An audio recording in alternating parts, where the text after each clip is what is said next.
on the paper. Nobody's doing that anywhere in the world. So there's a lot of things that we can just get rid of in terms of how transactions are carried out. At the moment we do that, we reduce the number of people who have nothing to do with this kind of transactions, and we close the loopholes that made it possible for people to steal. I propose, for example, that there should be nothing like security votes for governors, because those kind of money could go into the payment of salaries of workers.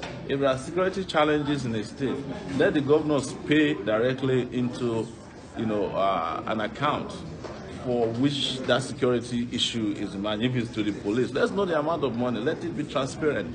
Let there be a transaction that is digital, not that you just take out, security votes and you don't account for how. There has to be this detailed accounting for everything that we do in the public sphere in Nigeria. So we already know this. We have had it figured out, and that is why we cannot wait. We're itching to get into office as president, so that you see so many of the things that we're talking about in action.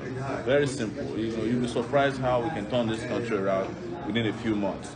But you have to get rid of the analog brain people and go in the direction of a digital era, completely digitalize our public service. Thank you very much. Yes. The space wasn't enough for me to be educated. So I'm so sorry that I have to ask you a few questions. I hope you have a few questions. Very few, because I also have some. Yes.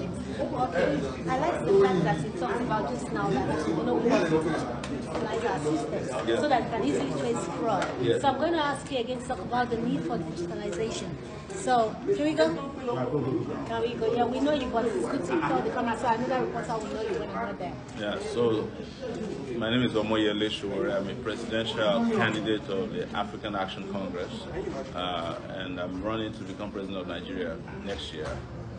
That's February 16, 2019 is the date of the election. Thank you very much. Date with us. Yeah. Yes. Thank you very much, sir.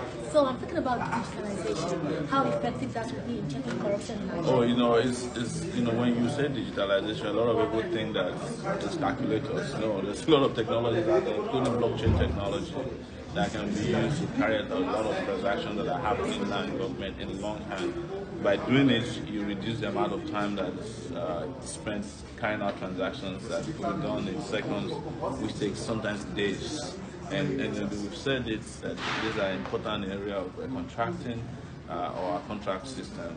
It's important in the area of how we identify and pay workers, how we monitor the amount of money that goes into every corner and section of the country. Also, it has to do with our ability to transparently make available to people things that are happening instantaneously. You must have seen recently Kenya. Kenya built a digital traffic system. That's not even state of the art, as they call it, but it's very effective in the sense that police officers in Kenya can sit down in one room and control and see what is going on around the country. When it happened in Nigeria, 470 million was released for a CCTV system. It's not working. The one in Lagos is not working. But with that, you can fight corruption, right? Of police officers collecting bribes, because they can be filmed. You can fight terrorism, crimes, violent crimes, because people who are carrying out these crimes can be found out, and you can take a picture of them, and when you're looking for them, it's not difficult to declare them wanted because you have the pictures. And that will reduce crime in general, reduce corruption, it will reduce the amount of time wasted for police officers to investigate cases. It will reduce the amount of officers you put out there also who are hard coding policing, as I like to call it. So that's what I mean. But to look at the area of contracting, for example, even the way we do our population census, the way we calculate how much we spend, our budgeting process. Once these things are front loaded into a digital system, it's very easy to find out what things and what things we need to repeat and what we don't need to repeat. It's something that is not too complex to explain, but it's something that if we do and we implement right away, we will have a lot of opportunities in creating transparency in this country and reducing corruption. Like I mentioned, a lot of things are still being done in Nigeria, through longhand. People are still writing receipts, even at the airport. People still write receipts for you, if they see something from you. They're supposed to just have a digital device, or even your cell phone. with a barcode scanner can do a lot of things. So I can sit you down and take you through a number of things that can be done digitally, and you'll be surprised. But I'm sure a lot of people understand this. But there are people who stand in the way of these processes because they benefit from the snail speed at which we do them, and because it enhances their ability to steal. Sure. So I will ask you this. You talked about security votes, that there's no need for all of that this room for stealing. So can you just say that again to me? I've never met anybody who can explain to me what governors do with security votes or what the president of the country does with security votes. It's just some lump sum of money made available to the state officials to spend as they like. And this is what encourages corruption. So you find a state that can't pay salary. You have never heard that a state governor didn't pay himself security vote before, but state governors have not paid salaries for 7 months. So I'm just saying that we don't need slush funds for state officials to do what they like with. Every kobo, naira that is accruable to a state government, federal government, we should be able to account for it. And what I understand with security votes is money, slush funds you don't account for, you spend anyhow. There should be no room for that in our financial system, in our public service system.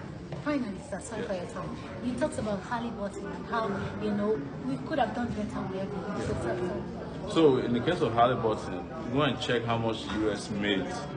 Just finding the company, jailing people, seizing their assets. They ran into billions. How much did Halliburton bribery involved? It involved about $180 million. But by the last count, the US probably made over $6 billion just extracting punishment, fines from people who were involved and jailing individuals who were seizing their assets. But in Nigeria, where the action itself took place, there are about 4 committees that were set up. A committee was set up, and then another committee was asked to look at the work of the committee, and another committee was asked to review the work of the other committee. Eventually, the only reasonable thing they did was to declare Dick Cheney wanted. And when Halliburton paid 25 million naira, lawyers who were involved, and I'm saying this with authority, went and created an airline with it, a private airline with it. They took the money completely from it, shared it with federal government officials. The reason why I was telling the man who came from the Federal Ministry of Justice that nobody takes them serious. So it doesn't matter that you go to the ICC conferences. That's not the problem. We need, this is a game. There's something people don't understand. That the control of resources around the world is a game. If you want to control your resources, you put in your best team in place to make sure that they favor you. Otherwise, the people on the other side of it, they are very adept at doing it. They will cheat you out of it. You have nothing left, and they will still be pointing the fingers at you that you are the one who is corrupt, whereas they are the ones who are making the biggest form of corruption possible. Thank you very much. Thank you so much. Thank you. How are you?